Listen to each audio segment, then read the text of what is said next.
The voice of Sherry. Durian ASEAN.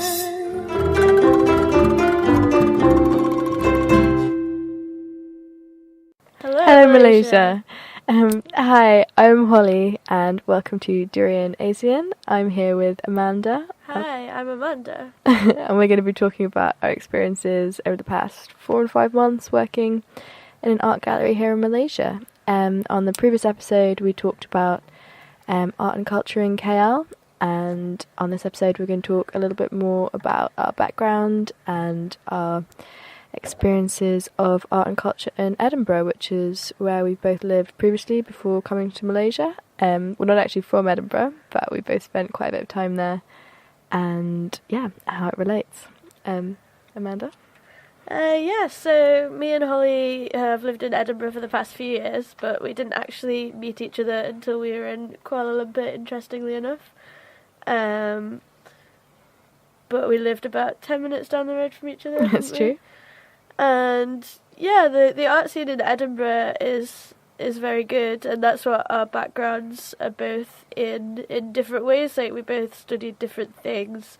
So my first degree was in ancient history, so Greeks and Romans, and then my second degree was museum and gallery studies, and I've worked in an art gallery in Edinburgh for the past 4 years called the City Art Centre, which is run by the City of Edinburgh Council, who run quite a few other little museums throughout Edinburgh, including the Travelling Gallery, which is an art gallery on a bus that travels around Scotland and takes 2 exhibitions a year to different schools and communities. So, for example, it goes to the Highlands and like places that art isn't necessarily easily accessible. And and I do a bit of work for auction houses as well, so I'm interested in like the buying and selling side of things too.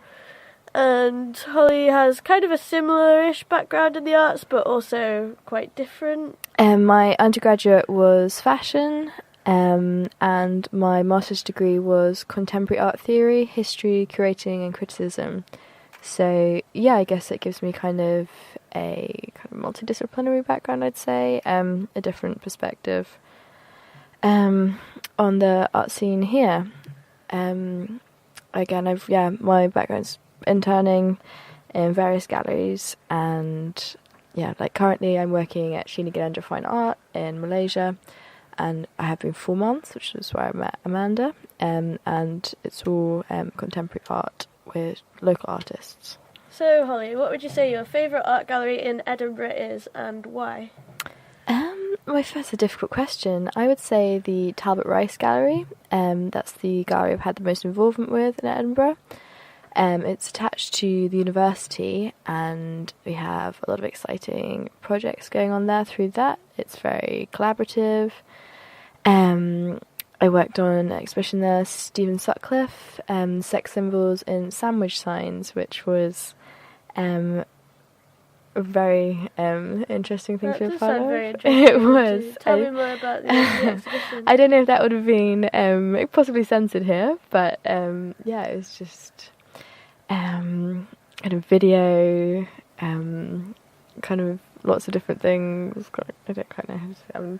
I do like the Talbot Rice Gallery. I've seen some good exhibitions there over the years. I especially enjoyed the Rachel McLean film, who represented Scotland at the Venice Biennale a couple of years ago. Quite recently, and has been doing very well ever since. Edinburgh's good because it's got such a diversity in terms of its arts and culture.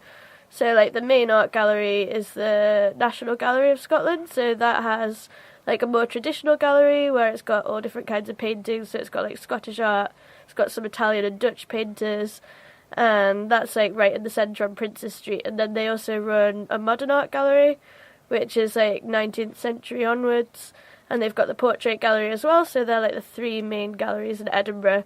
And then you've got a lot of small commercial galleries that keep popping up, and then you've got more independent galleries, and you've got the ones that are run by the council, by the government, like the one that I worked for. So it's got a really good, diverse art scene in general, accessible for everyone. And it's also linked quite well. For example, the gallery that's furthest out of the city, which isn't really within walking distance, is the Modern Art Gallery. and there's a free bus put on from the National Gallery to get there. And that's something I found in KL especially that's been lacking in the art scene. There's no cohesive kind of way to get around the galleries. What do you think about that? No, absolutely. And there doesn't seem to be much collaboration between the galleries in terms of, I don't know. Yeah, I get what you mean. Like, they don't really seem to work together as such. But yeah, like Gallery Weekend, for example, we talked about that a little bit in the last episode. But I feel that could develop more into a citywide kind of festival and get bigger and better. Yeah, I think it will continue year. to grow as more people are aware of it and participate. Was it over 30 galleries were involved this year? But it's still quite small scale. And yeah, I think it will continue to grow. Yeah, and festivals as well. So Edinburgh's got some excellent festivals. Me and Holly have both worked the Fringe Festival for a number of years, which is the world's biggest arts festival. So that combines like theatre, comedy, there's like a visual arts extract to that as well. And it just brings the city to life, so the population triples. The whole city is a venue. It is the best place. Everything is a venue in the city. So there's thousands and thousands of shows, like big name comedians, like anyone can take part in the Fringe. It's super accessible. There's the free Fringe as well. There's the free Fringe. Yeah, where you can kind of contribute what you want to pay, but then you have all the kind of artists have the spaces and all the kind of marketing and everything behind that as well. And you've got the International Festival, which was actually the original festival in Edinburgh, which has been going on for, I think the last one was the 100 years, wasn't it? Yes. Could be wrong, but I think it was 100 years. So that's kind of more highbrow things like opera, classical music, dance, like more highbrow theatre productions on a greater scale. So the Fringe Festival actually started out as a reaction to that, because there was criticism of the International Festival that it wasn't very inclusive of everybody within the city. And so people started making their own kind of grassroots theatre and comedy, and now the Fringe is 100 times bigger than the International Festival, and I suppose that's what Edinburgh's known for now. And Edinburgh has a number of festivals going on during that month as well. There's the Edinburgh Art Festival, which is a purely visual art festival, and that brings to life different venues in the city as well, putting on installations, and there's different pieces commissioned for that from various artists, so that's quite a good opportunity for local artists to get involved, and also international artists. And at the same time as the Fringe Festival, you've also got the International Book Festival, which is quite a huge event with lots of different authors and book signings, poetry readings. So that month, as you can imagine, that's the amount of festivals that go on. It's just absolutely crazy. It's the craziest time in Edinburgh, but yeah. It's fantastic. We've experienced a few festivals over here, haven't we? We were at the Batu Caves last week. Taipu Sam. Do you want to talk about that? Yes, that was our first experience of this particular festival, and we were found it very exciting, but I'm not quite sure we don't really know much exactly about why it happens, but it was the kind of spectacle to witness. Yeah. I don't know how those people do it, like going up all those steps with the spikes and the heavy costumes, but it was very in colourful. The heat. I don't think we're going to forget that. Nice to watch. We were here for Diwali as well, weren't we? Yeah. What did we see on Diwali? We went to a temple. Yes, again, just another colourful, beautiful. Again, it's all about the food here in Malaysia, isn't it? We had some great. And Holly actually Diwali participated food. in some Hindu fire prayers. I did. Which she was very brave. I did not participate. I watched her. Yes. But no, coming back to the kind of festivals, do you think KL would benefit from something like the Fringe Festival? Do you think that could happen here? Well, I think the reason it works out so well in Edinburgh is because it's such a compact city, although it is a capital city and one of the biggest cities in Scotland. The whole city centre is very walkable, very compact.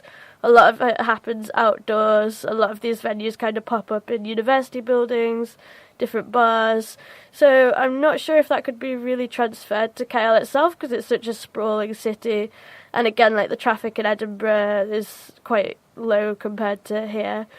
And I guess, like you said, it was more of a kind of grassroots, like fringe, exactly, that's what it's called, that kind of movement, but then with the lack of kind of government funding in the arts here, whether that could be something that would, but it kind of has to organically happen, doesn't it? Can't be. Oh, definitely, because in Scotland we have a government body called Creative Scotland who give a lot of funding to like theatre, galleries, any kind of individual doing an arts project which you can apply to just throughout the year, and they're like very supportive of developing culture in Scotland.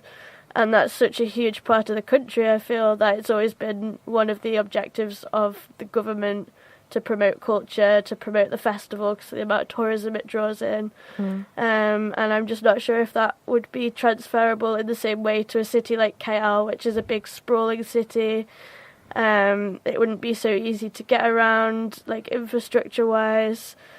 Because with Edinburgh you can have about 10 shows in a day and you've got about 5 minutes walk in between each venue, so you can just do show after show after show, just get around everywhere. Do you think it would work out in KL? I think it'd be interesting to see how it would have to adapt the fringe to work within the city. I think it would definitely be possible for something to happen on a similar scale. Yeah. And I think that would be quite necessary here. I feel like it would really, really work. Because there's nothing like that. I'm not sure if there's anything similar in Southeast Asia even. Of the kind of comedy, theatre, kind of bringing it all together, which I think would be... But we do get a lot of international acts at the Fringe, don't we? Absolutely, we get a lot of definitely. companies from Asia coming over and doing things. I've seen Malaysian comedians at the at Edinburgh Fringe Festival before. I mean, I can't remember. I've seen so many comedians at the Edinburgh Fringe Festival, but no, they were brilliant. But we actually have a Malaysian restaurant in Edinburgh as well. Interestingly enough, you've not been, have you, Holly? I haven't been, but I will check it out as soon as I get back. I went for my farewell meal, so it's going to be quite interesting to go back there and see if it lines up at all with any of the food that I've had over here. I highly doubt it. I think nasi lemak was on the menu. I should hope so. Yeah. Roti, there was roti. Mm-hmm. I just hope there's chicken rice. I don't know what I'm going to do without chicken rice. Yeah. That's my favourite food over here. There's going to be a lot that we're going to miss. Yeah, definitely. Edinburgh's got some fantastic food as well in the city. It's a real foodie city, isn't it? What would you say your favourite spots are to go? Like favourite type of cuisine in Edinburgh? Similar to Malaysia, it's the kind of diversity that makes it so exciting. There's so much happening, so many small pop-ups opening. My favourite is El Cartel, a Mexican. It's excellent. Yeah, it's kind of tapas-style dishes. Anything small and... that's kind of my thing. I guess I've really enjoyed that here with like banana leaves with the kind of lots of little bits of everything. That would be what I'm drawn to. And obviously the one food everyone thinks of with Scotland is haggis. And that's not something I can enjoy. You like veggie haggis though? Vegetarian haggis.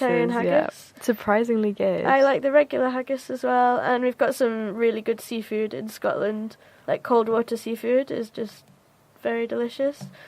And yeah, so we do miss Edinburgh, but we're really enjoying Malaysia. We're going to bring a little bit of Scottish culture to Malaysia on Friday, as it's actually Burns Night. It's Burns Night that's happened, I'm afraid, Holly. Oh, it already happened. I thought it was... Oh, that's goodness. our attempt at bringing Scottish culture to Malaysia. I thought it was next Friday. So, Burns Night is a night in celebration of Robert Burns. That happens at the end of every January. So, Robert Burns, the poet, even Auld Lang Syne and all that. Would you like to sing Auld Lang Syne? So our listeners know what we're talking about. I'm not going to subject our listeners to that today. It's sung on New Year's Eve. Yeah. I'm sure you've all heard it before.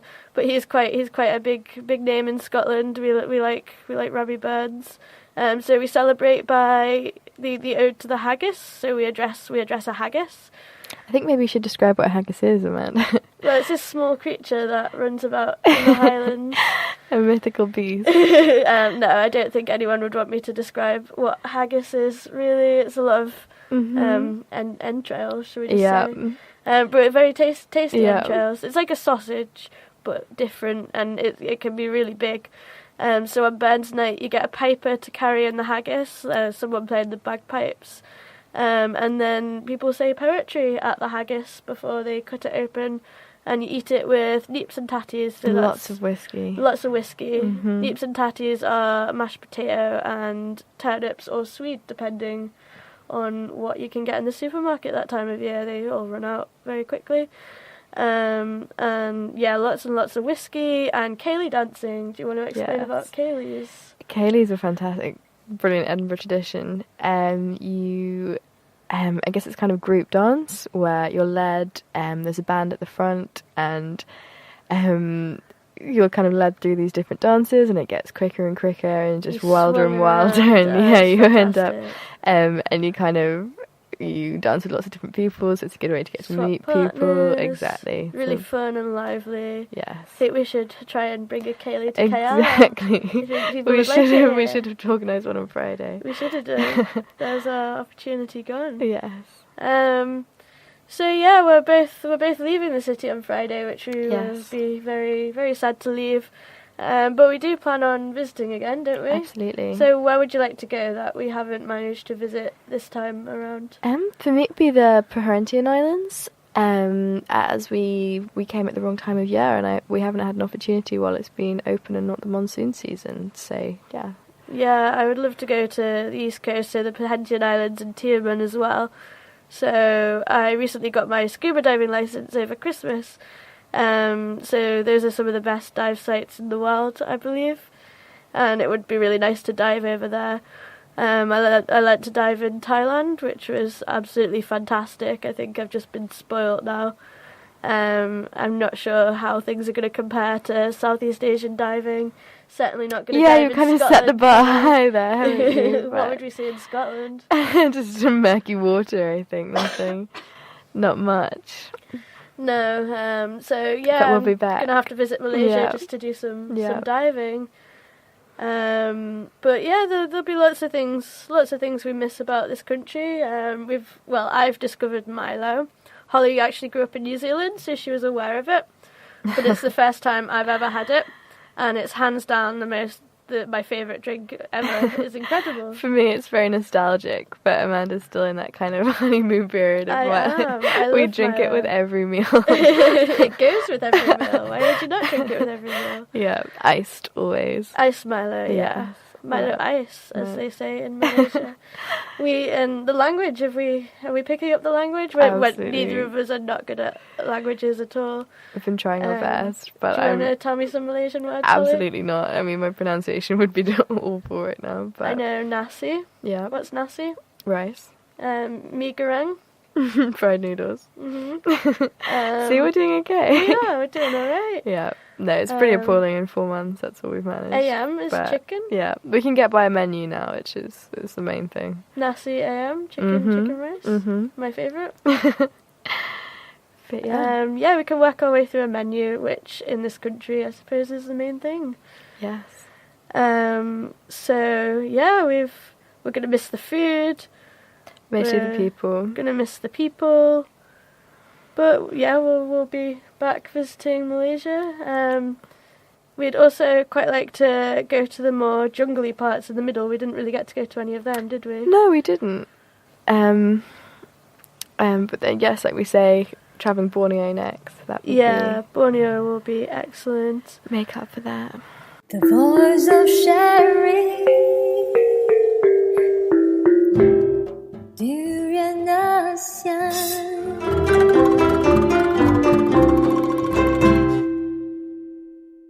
And welcome back. As we mentioned earlier, I said that I was going to try durian earlier. I didn't actually think we had time, but fortunately for us, Sharav has managed to both acquire the durian and ensure that we have enough time for me to eat it. So here I will be trying durian for the very first time on air. But before we do, we're going to find out exactly how Holly and Amanda think of it. I mean, Amanda, I think you said you actually quite liked it. I like durian, so me and Holly are both very divided on the subject, actually. We had it for the first time about 2 months ago, It's very unique. The texture is very different. I think that's what Holly didn't like about it. She doesn't tend to like things with strange textures. You could say that, yeah. I find it kind of creamy, kind of oniony, kind of too overpowering. It's a very strong taste, like nothing I've ever tasted before. And people have told me if I keep trying it, keep eating it, I'll like it in the future, but so far that's not been the case. So. I mean, I think I can smell the onion from here. Can you smell it right now? Yeah. What's that? But, I mean, we've got audio and video, but we don't have... smell so of if everyone can just conjure the smell of durian wafting through, especially since we are currently in a completely soundproofed box. So I wonder how long the studio will smell of durian. It's concerning. Yeah, we're gonna. I think we haven't even opened the box yet. So I think maybe you should open the box. We should open the box. I'm just gonna have to take a deep smell. Take a deep smell. What are your first impressions? It is a weird combination between kind of garlic, onion, but it's a fruit. And fruit. Yeah, it's got fruit. no. I can smell the kind of sweetness, but it's also kind of overlaid with kind of fried onion or fried burger or something like that. So it's actually very good for you. I can imagine it is, but that just reminds me of the old saying that nothing that's good for you tastes nice. So, so I bet you this is absolutely like the best thing for you. But it kind of does remind me of kind of like a raw chicken fillet. So, oh my god, and it's warm as well. What have you done to this? Shall we see how quickly you can eat the entire box? No. I mean, I need to. I'm taking a flight in about 2 hours. I don't want to be kind of. You're going to be very popular on the plane. Yeah, they've got signs saying you absolutely cannot take durian on planes. So I don't think you're going to take enough.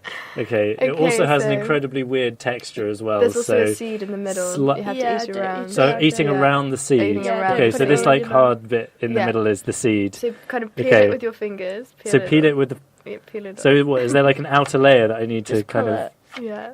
Right. Yeah, just pull like that. Yeah, pull that off. Like that. Yeah, okay, so no skin, just the all of it. Just eat that. Eat that now. Yeah, that's just eat that now. No, okay, but that's the skin as well. Yeah. I eat the skin as well. Yeah, just to kind of hold. Okay. You're making such a mess. This is an awful mess.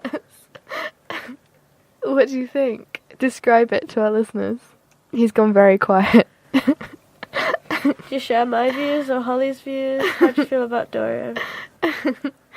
He's still eating. Okay, he's licking his fingers. Good sign. That's a good sign. That's a good sign. Still speechless. I'm contemplating it. This is unusual. It reminds me of something.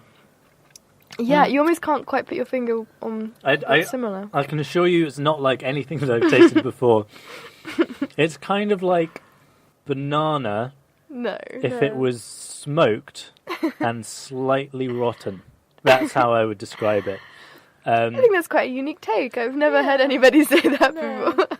I mean, that is my take on it. I'm going to stick by that. Do you like it? It wasn't as bad as I thought it might be, but I wouldn't eat another bit. I think you should. I think you should just to kind of see. Oh, you think I need to go for round two? Yeah, just to make sure. Yeah. Okay. All right.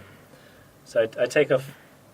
Just grab a bit of the flesh and get in there. Get in there, yeah, whack it in your mouth. This is a true Malaysian experience. I can't believe you've been here so long and you've not tried it yet. It took us a while, to be fair, Holly. It did. So quiet. What's your thoughts? So when I said banana, I stick by that. But those kind of like banana flavoured sweets that you get.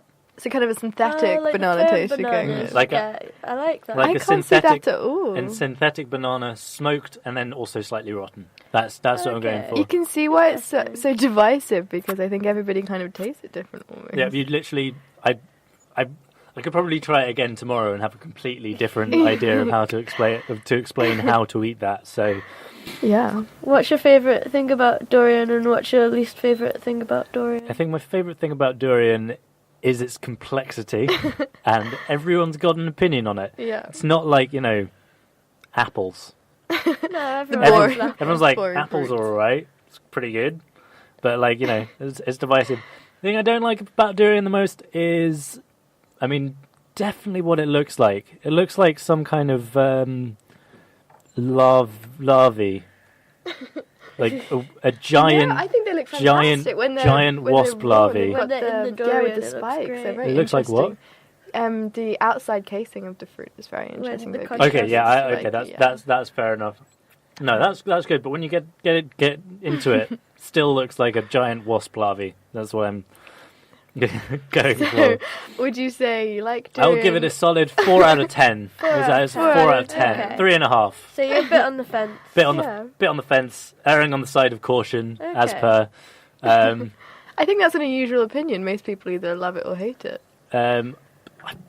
It's not entirely disgusting. Yeah, I'm sure it has some.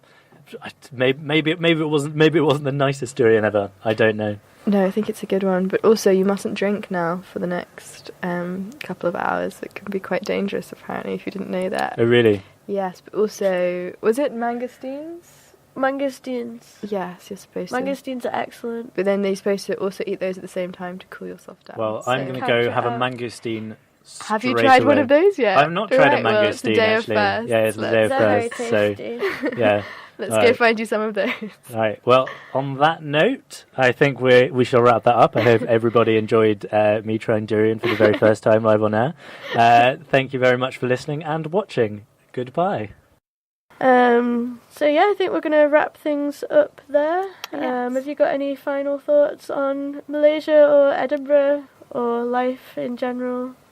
Any No. parting words? Thanks for having us, Malaysia. Yeah, thank you, Malaysia. We've had an excellent time here, and we will see you at some point in the near future, hopefully. Yes. And we've been Amanda and Holly on Durian Asian. Indeed. Hello, Thank you for Malaysia. listening.